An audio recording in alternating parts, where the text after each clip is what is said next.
So the police officers who just lost the AFROMAN trial are apparently going to appeal because the officers don't think that the jury was fair. And this is pretty much in line with their kind of entitlement and victim complex that we saw during the trial, which is not a good look for a police officer. But throughout the trial and testimony, the officers really showed themselves to have the mental and emotional fortitude of a fruit cup. AFROMAN himself posted that the officers are going to try to appeal on Instagram this morning, and I'll get to that in a second. But I first saw this floating on Twitter from Kat Not Williams, and this is an account I follow that it's pretty up to date with all the news, and she's always got these documents and stuff on hand for us. And Kat says, "Are we going to blame the jury?" And then she has this document, which is an email from Robert Klinger, the attorney for the police officers. It says, "I'm requesting a copy of the jury selection questions and answers in the above referenced case from the morning of March 16th. I'm requesting expedited production of this recording/video, so please let me know when it's available." So it kind of seems like that's where we were going, where they were going to say the jury wasn't fair to them somehow, or they were somehow biased, which is... And if you missed it, Robert, in his closing statements for the officers, actually tried to tell the jury that they were basically a gift from God, here to stop this evil rapper from making fun of the police officers.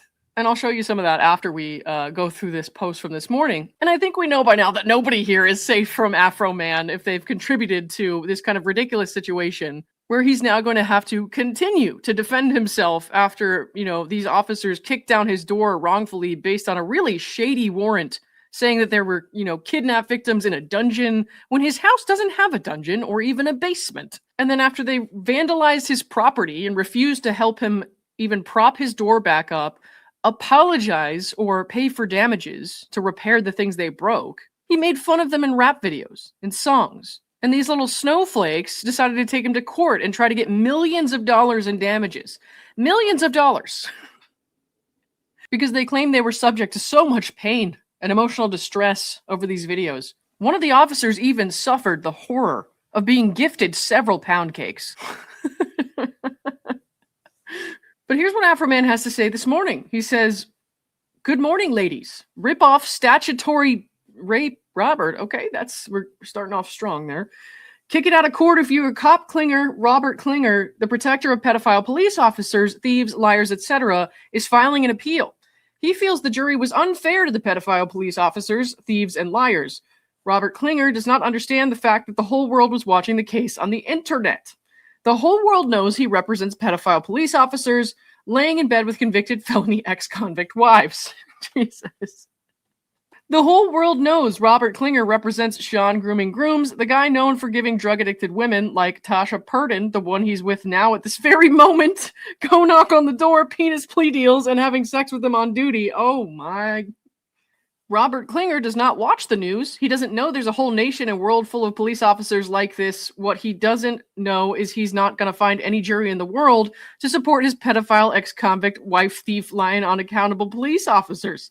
However, he's a great attorney for pedophile police officers with felony ex-convict wives, and cheating, lying police officers who have sex with the drug addicts they arrest on duty like Sean Grooming Grooms. If you're a police officer like this and you need representation, please call. And then he puts his office number there. I actually don't even know if that phone number is real. It might not be. But here's something that I think is ridiculous. Robert, in his closing statement, seemed to suggest that the jury was like a gift from God sent there to help his poor police officer clients get away from this terrible, mean bully who hurt their fifis with words. You're all here now in this place, in this courtroom, for a reason.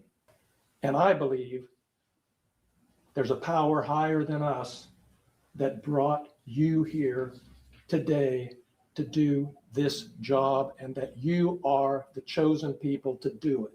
It almost sounds like he thinks they were sent there by Ashley Gillard, the tarot card reader who just got a $10 million defamation verdict against her for falsely accusing a professor of committing the Idaho 4 murders. It's giving Ashley Gillard logic.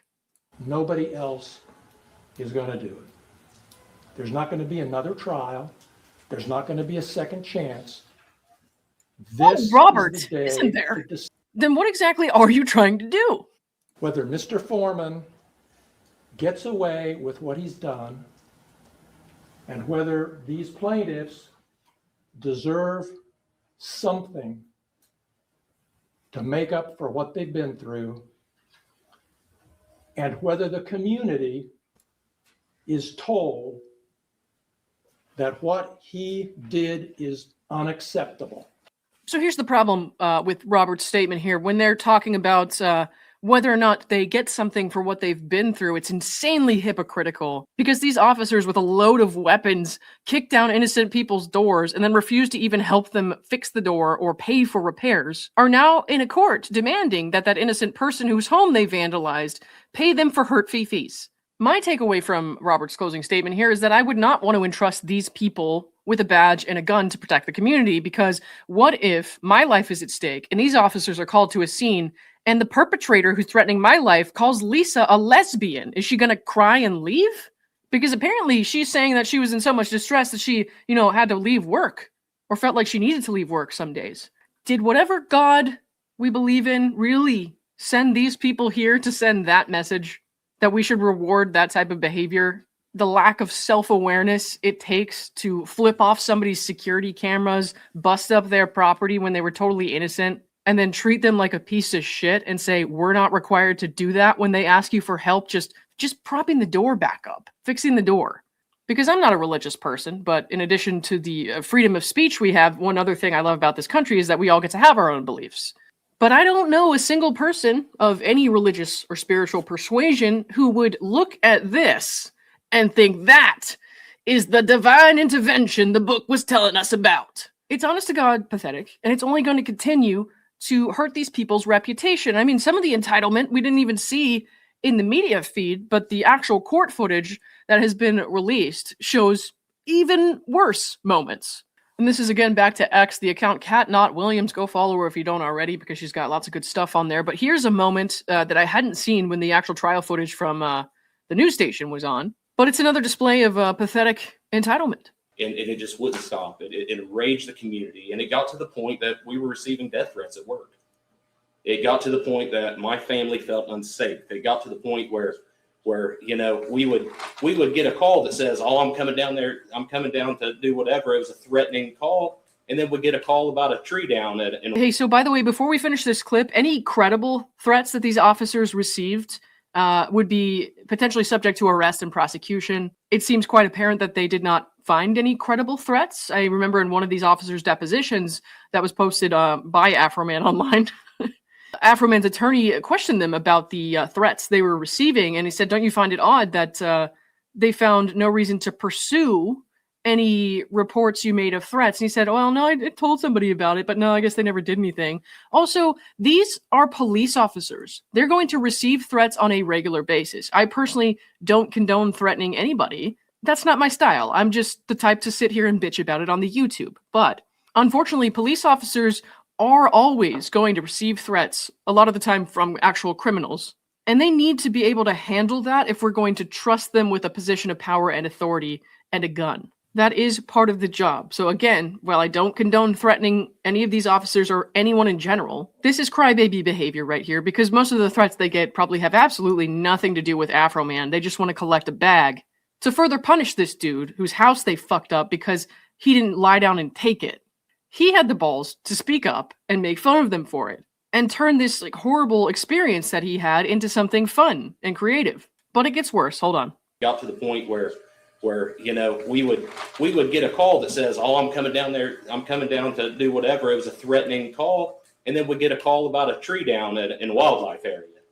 And we'd have to go. And I'm not going down there. I mean, this could be a setup. We were legitimately afraid that this was going to turn from what it was into something violent. Because he used his position of power to spread a lie. You enraged the community. And you put me and my family in danger over this. Every bit of this was a lie, and you knew it. Shouldn't have threw a fake rage. Just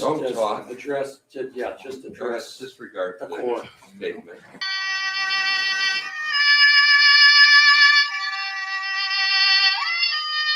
Seriously, this officer who came bearing arms to this man's home, kicked down his door over a fake kidnapping claim, is complaining about AFROMAN's position of power.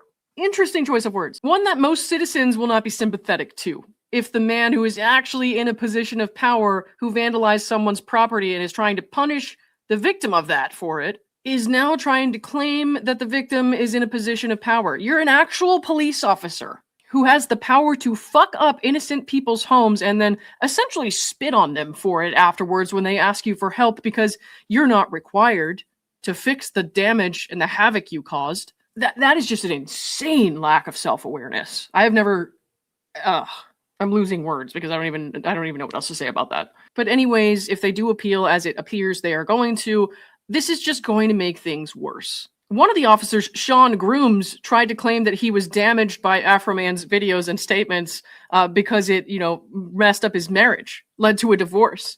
And then AFROMAN's only witness was Sean's ex-wife. And here's what she had to say about her ex-husband's claims that AFROMAN's statements and videos damaged their relationship. But is it fair to say that Mr. Foreman, the posts about the police department, everything had not a damn thing to do with your relationship between you and Sean and why it came to an end? No, it did not. So the posts never affected your life, never affected your marriage? No. Okay. So the problem is not only that these officers are unsympathetic, it's that they're not believable because apparently they're not telling the truth, and that can be proven. So drawing more attention to this with an appeal is only going to lead to more negative attention on them. The best thing they could possibly do right now is slink off and go back to their lives because they fucked up. And rather than take accountability for that and move on with their lives, which they could have done a long time ago, and nobody would really be talking about this right now had they not sued this man. Rather than take accountability, they're trying to collect millions of dollars from the person whose home they vandalized and whose children they traumatized with their guns on their property. Anyways, that's all I got for now. Like I said earlier, I am going to do like a recap video with some of the more important moments of the trial, but I was out of town until really, really late last night, so I didn't get a chance to do that yet. I plan on it sometime this weekend. But for now, let me know what you guys think in the comments. Don't forget to hit the like button for me. It really helps me out. And if you do have hype points left, it would help me out if you could use those too. Please, viewers, I believe you were sent here by a higher power to give me your hype points. Okay. All right. But that is all I got for now. So thanks, guys. I'll see you all soon. Bye.